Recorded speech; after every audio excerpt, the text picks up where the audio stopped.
So hidden feelings ಒರಾಕಲ್ಸ್ ಕಡೆಯಿಂದ ಇದಕ್ಕೆ ನೋಡೋಣ ಅಂತ ಏನು ಬರ್ತದೆ ಅಂತಂದ hidden feelings of your person ಏನು ಬರ್ತಾವ ಅಂತ ನೋಡೋಣ ಅಂತ. ಇಲ್ಲಿ ಏನಾಗ್ತಾ ಐತಿ ಅಂದ್ರೆ ನಿಮ್ಮಿಬ್ಬರು ಎನರ್ಜಿಗೆ ರಿಫ್ಲೆಕ್ಟ್ ಆಗ್ತಾ ಐತಿ. ನೀವೇನು ನೆಗೆಟಿವ್ ಆಗಿ ಥಾಟ್ ಮಾಡ್ಕೊಳಕತ್ತೀರಿ, ಏನು ಬೇಜಾರಿಂದ ಮಾಡ್ಕೊಳಕತ್ತೀರಿ, ಸೊ ಅದು ಅವರಿಗೆ ಎಫೆಕ್ಟ್ ಆಕತಿ. ಅವ್ರೇನು ಬೇಜಾರೊಳಗೆ ಮಾಡ್ಕೊತಾರೆ, ಇದು ಆಗಂಗಿಲ್ಲ, ಇದು ರಿಲೇಷನ್ಶಿಪ್ ಯಾಕೋ ಸರಿ ಇಲ್ಲ ಅಂತಾರಲ್ಲ, ಅದು ನಿಮಗೂ ರಿಫ್ಲೆಕ್ಟ್ ಆಕತಿ. ಸೊ 70 ನಂಬರ್ ಭಾಳ ಇಂಪಾರ್ಟೆಂಟ್ ಐತೆ ನೋಡ್ರಲ್ಲ. ಸಿರಿ ಎಲ್ಲ ಸೈನ್ಸು ಅಂದರೆ ಎಲ್ಲ ರಾಶಿಗಳದ್ದು ಇಲ್ಲೇ ಬಂದ್ಬಿಟ್ಟವು. ಸೊ ಯಾರ್ಯಾರು ಇನ್ನೂ ಸಬ್ಸ್ಕ್ರೈಬ್ ಮಾಡ್ಕೊಂಡಿಲ್ಲ ಸಬ್ಸ್ಕ್ರೈಬ್ ಮಾಡ್ಕೊಳ್ರಿ. ಸೊ ನಿಮ್ಮ ಪ್ರೀತಿ ವಿಶ್ವಾಸ ಇವಾಗಲೂ ಹಿಂಗೆ ಇರಲಿ. Okay,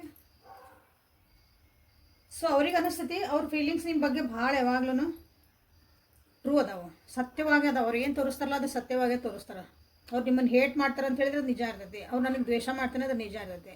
feelings what ever feelings they are showing ಅದು ಟ್ರೂ ಐತಿ. ಬಟ್ ಅದನ್ನು ನೀವು ಹೋಲ್ ಹಾರ್ಟೆಡ್ಲಿ ಅದನ್ನು ಆಕ್ಸೆಪ್ಟ್ ಮಾಡ್ಕೊಳಕ್ಕೆ ತಯಾರಿಲ್ಲ ಅಂತ ಅವ್ರಿಗೆ ಅನಿಸ್ತೈತಿ. ನನಗಿದು ಸರಿ ಅನ್ಸಕತ್ತಿಲ್ಲ ಅಂತ ಅವ್ರು ಹೇಳ್ತಾರಂದ್ರೆ ನೀವು ಅದನ್ನು ಒಪ್ಕೊಳಂಗಿಲ್ಲ ಅನಿಸ್ತೈತಿ. ಸುಮ್ಮನೆ ಹೇಳಕತ್ತಾರ ಅಂತ ಹಿಂಗೆ ಅನ್ಕೊತೀರಿ. ಬಟ್ ಅವ್ರು ಏನು ಹೇಳ್ತಾರೆ, ಎಕ್ಸ್ಪ್ರೆಸ್ ಏನು ಮಾಡ್ತಾರೆ ನಿಮ್ಮದು ನಿಜವಾಗ್ಲಿ ತಮ್ಗೆ ಏನು ಅನ್ಸುತ್ತೆ ಅದನ್ನ ಮಾಡ್ತಿದ್ದಾರೆ. ಸೊ ಅದ್ರ ಕಡೆ ನೀವು ಲಕ್ಷ್ಯ ಕೊಡ್ರಿ. ನಿಮ್ಮ ವ್ಯಕ್ತಿ ಏನು ಹೇಳ್ತಿದಾರೆ ಅನ್ನೋದ್ರ ಕಡೆ ಸ್ವಲ್ಪ ಗಮನ ಕೊಟ್ಟರೆ ನಿಮ್ಮ ರಿಲೇಷನ್ಶಿಪ್ ಎಲ್ಲಿಗೆ ಹೊಂಟತಿ ಅಂತ ನಿಮಗೆ ಗೊತ್ತಾಗತ್ತೆ. ಸೊ ನಿಮ್ಮ ವ್ಯಕ್ತಿಗೆ ಅನಿಸ್ತದಿಲ್ಲ ನಿಮ್ಮ ಡ್ರೀಮ್ಸು ಅವ್ರ ಡ್ರೀಮ್ಸು ಅಂದರೆ ಜೀವನದೊಳಗಿನ ಕನಸು ಕಾಡ್ತೀವಲ್ಲ, ನಮ್ಮ ಜೀವನ ಹಂಗಿರ್ಬೇಕು ಹಿಂಗಿರ್ಬೇಕಂತ ಆ ರೀತಿಯಾದಂಥ ಒಂದು ಡಿಸೈರ್ಸ್ ಆಸೆ ಆಕಾಂಕ್ಷೆಗಳಿದಾವಲ್ಲ, ಅದು ಇಬ್ಬರದು ಭಾಳ ಡಿಫ್ರೆಂಟ್ ಅದಾವಿಲ್ಲ. ಸೊ ಅದನ್ನ ಇಬ್ಬರು ಕುತ್ಕೊಂಡು ಮಾತಾಡ್ಕೊಂಡ್ರೆ ಸರಿ ಆಗಬಹುದೇನೋ ಅಂತ ನಿಮ್ಮ ವ್ಯಕ್ತಿಗೆ ಅನಿಸುತ್ತೆ. ಬಟ್ ನಿಮ್ಮನ್ನು ಮತ್ತು ಫ್ಯಾಮಿಲಿನ ನೀವು ಸೆಲೆಕ್ಟ್ ಮಾಡ್ಕೊರಿ ಅಂತ ನಿಮ್ಮ ವ್ಯಕ್ತಿಗೆ ಹೇಳಿದ್ರೆ ಅವ್ರ ಫ್ಯಾಮಿಲಿನ ಅವ್ರಿಗೆ ಸೆಲೆಕ್ಟ್ ಮಾಡ್ಕೊತಾರೆ. ಯಾಕಂದ್ರೆ ಅವ್ರ ಫ್ಯಾಮಿಲಿ ಅಂದರೆ ಅವರಿಗೆ ಫಸ್ಟ್ ಪ್ರಯಾರಿಟಿ. ಅವ್ರಿಗೆ ಲಾಯಲ್ ಆಗಿ ಅಲ್ಲೇ ಇರ್ತೇನೆ ನಾನು. ಸೊ ನೀವು ಅದನ್ನು ತಪ್ಪಾಗಿ ತಿಳ್ಕೊಬಾರ್ದು ಅಂತ ಅವರಿಗೆ ಅನಿಸ್ತತಿ.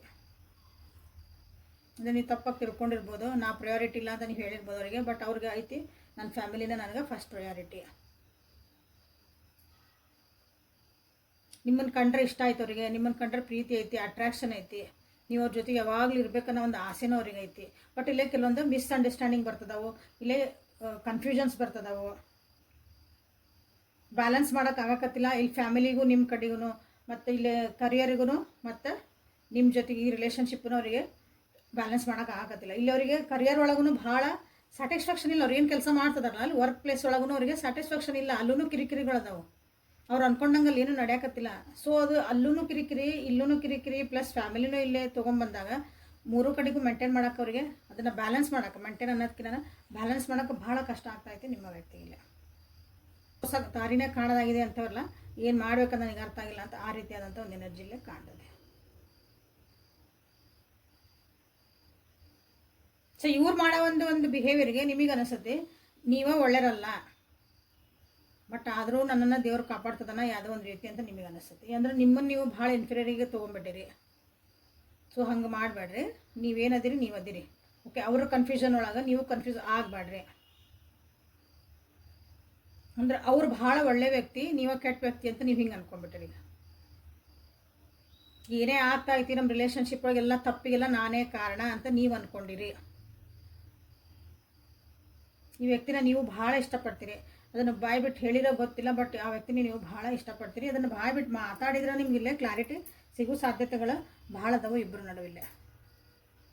ಯಾಕೆ ಅವ್ರಿಗೂ ನಿಮ್ಮ ಕಂಡ್ರೆ ಇಷ್ಟ, ನಿಮಗೂ ಅವ್ರನ್ನ ಕಂಡ್ರೆ ಇಷ್ಟ. ಬಟ್ ಇಲ್ಲಿ ಏನಾಗ್ತಾಯಿದೆ ಅಂದ್ರೆ ಅದನ್ನು ಕುಂತು ನೀವು ಬಗೆಹರಿಸ್ಕೋಬೇಕು, ನಿಮ್ದು ಕ್ಲಾರಿಟಿ ಮಾಡ್ಕೋಬೇಕು. ಇಲ್ಲಿ ಇಂಪಾರ್ಟೆಂಟ್ಲಿ ನಂದು ಜೀವನದ ದಾರಿಗಳು ಇದಾವೆ, ನಂದು ಆಸೆ ಆಕಾಂಕ್ಷೆಗಳು, ನನ್ನ ಕರಿಯರ್ ಹಿಂಗೈತಿ, ನನ್ನ ಜೀವನ ಅಂದ್ರೆ ನಾ ಈ ರೀತಿ ಮಾಡಬೇಕು ಅಂತ ಐತಿ. ಸೊ ನಿಮ್ದು ಏನೈತಿ ಹಂಗೆ ಕುಂತು ಇಬ್ಬರು ಮಾತಾಡ್ಕೊಂಡಾಗ ಇಲ್ಲೇ ಇದು ಬಗೆಹರಂಥ ಸಾಧ್ಯತೆಗಳು ಭಾಳ ಅದಾವೆ. ಬಟ್ ನೀವು ಅದಕ್ಕೆ ಇಬ್ಬರು ತಯಾರೇ ಆಗಂಗಿಲ್ಲ. ಅದೇ ಇಲ್ಲಿ ಕಾಣ್ತಿರೋದಂದ್ರೆ ನಿಮಗೆ ಅನ್ನಿಸ್ತತಿ ಈ ವ್ಯಕ್ತಿ ನಿಮ್ಗೆ ಯಾವಾಗ ಇಂಪಾರ್ಟೆನ್ಸೇ ಕೊಡಲಿಲ್ಲ. ನಿಮ್ಮ ಪಾಲಿನ ಒಂದು ಪ್ರೀತಿ ವಿಶ್ವಾಸ ಟೈಮು ಎನರ್ಜಿ ಅದನ್ನು ಅವರು ನಿಮಗೆ ಕೊಡಲಿಲ್ಲ. ನೀವಂತೀರಿ ಈಗ ಇಟ್ ಈಸ್ ಟೂ ಲೇಟ್. ನನಗೀಗ ನೋವಾಗೈತಿ, ನನಗಿದು ಒಂದು ಡಿಸ್ಟೆನ್ಸ್ ಮಾಡಿಕೊಂಡೆ ನನ್ನನ್ನು ನಿಮ್ಮಿಂದ. ಸೊ ಇದು ಈಗ ನನಗೆ ಲೇಟ್ ಅನ್ನಿಸ್ತಾ ಐತಿ. ಇವ್ರ ಬಿಹೇವಿಯರಿಂದ ನಿಮಗೆ ಕೆಲವೊಂದು ಸಲ ಅನ್ನಿಸ್ಬೋದು ಇಷ್ಟು ಗಿಲ್ಟ್ ಫೀಲ್ ಮಾಡ್ಕೊಳಕತ್ತೀನಿ ನನ್ನ ವ್ಯೂವರ್ಸ್ ಅಂತಂದ್ರೆ ನಾನೇ ಲಾಯಲ್ ಇದ್ದಿದ್ದಿಲ್ಲನೋ ಅಂತ ನಿಮಗೆ ಫೀಲ್ ಆಗಕತ್ಬಿಟ್ಟೈತಿ. ಅಂದರೆ ನೀವೇ ಸರಿ ಇದ್ದಿದ್ದಿಲ್ಲನ, ಈ ವ್ಯಕ್ತಿ ಜೊತೆಗೆ ನೀವೇ ಮೋಸ ಮಾಡಿಬಿಟ್ರನ, ಅವ್ರ ಎಕ್ಸ್ಪೆಕ್ಟೇಷನ್ಸಿಗೆ ನೀವು ಇರಲೇ ಇಲ್ಲನ ಅಂತ ನಿಮ್ಗೆ ಗಿಲ್ಟ್ ಫೀಲ್ ಮಾಡ್ಕೊಳಕತ್ತೀರಿ. ಓಕೆ, ಇಲ್ಲಿ ಒಂದು ಕಾರ್ಡನ್ನ ನಾನು ಕ್ಲಾರಿಫೈ ಮಾಡೋಣ. ನಿಮ್ಮ ಎಕ್ಸ್ಪೆಕ್ಟೇಷನ್ಸ್ ಏನದಾವಲ್ಲ ಈ ವ್ಯಕ್ತಿ ಜೊತೆಗೆ ಭಾಳ ಹೈ ಅದಾವ. ಅಂದರೆ ಈ ವ್ಯಕ್ತಿ ಜೊತೆಗೆ ನಾನು ಹೋದೆ ಅಂದ್ರೆ, ಈ ವ್ಯಕ್ತಿ ಜೊತೆ ನಾನು ಜೀವನ ಮಾಡಿದೆ ಅಂದ್ರೆ, ರಿಲೇಷನ್ಶಿಪ್ ಒಳಗಿದ್ದೆ ಈ ವ್ಯಕ್ತಿ ಜೊತೆಗೆ ಅಂದ್ರೆ, ಯಾರ ಬಗ್ಗೆ ನೀವು ಎಷ್ಟು ಮಾಡ್ತಿದ್ರೆ ಆ ವ್ಯಕ್ತಿ ಬಗ್ಗೆ ಭಾಳ ಹೈ ಎಕ್ಸ್ಪೆಕ್ಟೇಷನ್ ಅದಾವ. ಬೇರೆ ಯಾರ ಜೊತೆಗೂ ನೀವು ಎಕ್ಸ್ಪೆಕ್ಟೇಷನ್ ಎಕ್ಸ್ಪೆಕ್ಟೇಷನ್ ನಾ ಹಿಂಗೆ ಇರಬೇಕು, ಇದೇ ರೀತಿ ಇರಬೇಕು ಅಂತ ಅದೇ ಎಕ್ಸ್ಪೆಕ್ಟೇಷನ್ ಅವ. Expectation is not a bad thing.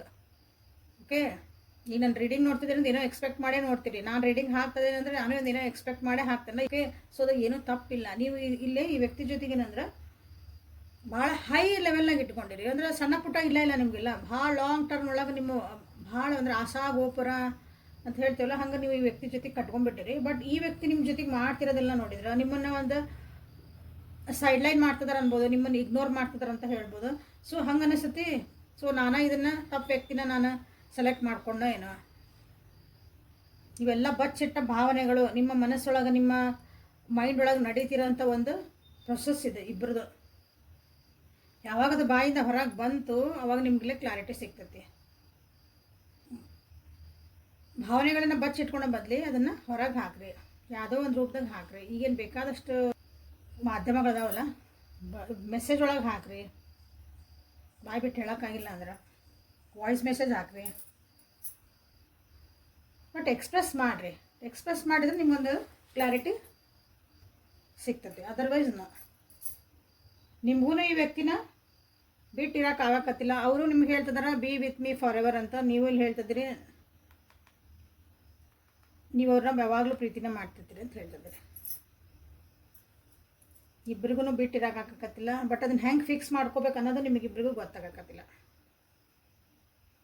So ಈ ಕನ್ಫ್ಯೂಷನ್ಸ್ ಒಳಗಾಗಿ ಸೊ ನೀವೇನು ಮಾಡ್ಬೇಕಂತಂದು ನನ್ನ ವ್ಯೂವರ್ಸಿಗೆ ಒಂದು ಕ್ಲಾರಿಟಿ ಆಗಿ ಬರೋ ಹಂಗೆ ಅವ್ರು ಏನು ಮಾಡಬೇಕು ನನ್ನ ವ್ಯೂವರ್ಸಿಗೆ. ವ್ಯೂವರ್ಸ್ ಏನು ಮಾಡಬೇಕು ಈಗ ಇಂಥ ಒಂದು ಪರಿಸ್ಥಿತಿ ಒಳಗೆ. ಸಾರಿ ಕೇಳಂಗಿದ್ರೆ ಕೇಳಿಬಿಡ್ರಿ. ನಿಮ್ಮ ಕಡೆಯಿಂದ ಏನಾದ್ರು ತಪ್ಪಾಗಿತ್ತು ಅಂದ್ರೆ, ನಿಮಗೆ ಅನಿಸಕತ್ತಿತ್ತು ಅಂದ್ರೆ ಒಂದು ಸಾರಿ ಕೇಳ್ರಿ. ನಿಮ್ಮ ಇಲ್ಲ ಆ ವ್ಯಕ್ತಿನ ನನಗೆ ಕ್ಷಮಿಸಕ್ಕೆ ಆಗಂಗಿಲ್ಲ ಅಂದ್ರೆ ಜಸ್ಟ್ ಬಿಟ್ಬಿಡ್ರಿ ಅವ್ರನ್ನ. ದಿಸ್ ಈಸ್ ದ ಎಂಡ್ ಅಂತಂದ್ರೆ ಅದಕ್ಕೊಂದು ಫುಲ್ ಸ್ಟಾಪ್ ಹಾಕ್ರಿ ಇಲ್ಲಿ. ಓಕೆ, ಸುಮ್ಮನೆ ರಿಗ್ರೆಟ್ ಮಾಡ್ಕೊತ ಮನಸ್ಸು ಮಾಡ್ಕೊತ ಪಶ್ಚಾತ್ತಾಪ ಪಡ್ಕೊತ ನೀವು ಕುಂದ್ರದ ಅವಶ್ಯಕತೆ ಇಲ್ಲ. ಇಲ್ಲೂ ರಿಗ್ರೆಟ್ ಅಂತ ಬಂದೈತಿ, ಇಲ್ಲೂ ರಿಗ್ರೆಟ್ ಅಂತ ಬಂದೈತಿ. ಸೊ ನೀವೇನಾದರೂ ಒಂದು ಸಾರಿ ಕೇಳೋದು, ನಿಮ್ದು ಏನಾರ ನಿಮ್ಗೆ ಕೇಳೋದು ನೀವು ಹಿಂಗೆ ಮಾಡಬಾರ್ದಾಗಿತ್ತು, ಗೊತ್ತಿಲ್ದನೋ ಸರಿನೋ ತಪ್ಪು ಏನೋ ಜಡ್ಜ್ ಇಲ್ದಂಗೆ just go and ask them sorry. ಇಲ್ರಿ ಅವ್ರ ಜೊತೆ ನಾನು ಮಾತಾಡಕತ್ತಿಲ್ಲ, ಹೆಂಗೆ ಮಾಡಲಿ, ಏನೂ ಇಲ್ಲ, ನೋ ಕಾಂಟ್ಯಾಕ್ಟ್ ಒಳಗದೀವಿ, ಅಥವಾ ನಾನು ಬ್ಲಾಕ್ ಮಾಡ್ಯಾರ ಏನಂದ್ರೆ ನಿಮ್ಮ ಮನಸ್ಸಿಂದ ಅವರಿಗೆ ಒಂದು ಮೆಸೇಜ್ ಕೊಟ್ಬಿಡ್ರಿ. ಅಥವಾ ಅವ್ರ ಹೆಸರಿಗೆ ಒಂದು ಲೆಟರ್ ಗತ್ತೆ ಬರೀರಿ. ಲಿಟ್ರಲಿ ಪೆನ್ ಪೇಪರ್ ಹಿಡ್ಕೊಂಡು ಬರಿಬೇಕು.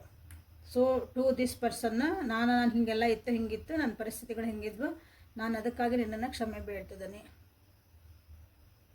ನನ್ನನ್ನು ಕ್ಷಮಿಸ್ರಿ ಅಂದ್ಬಿಟ್ರೆ ನಿಮ್ಮ ಮನಸ್ಸು ಹಗರ ಆಗತಿ. ಸೊ ನೋಡಿರಿ, ನೆಕ್ಸ್ಟ್ ನಿಮ್ಗೆ ಹೊಸ ಆಪರ್ಚುನಿಟಿ ಬರ್ತದೆ ಅವ್ರ ಜೀವನದಾಗ.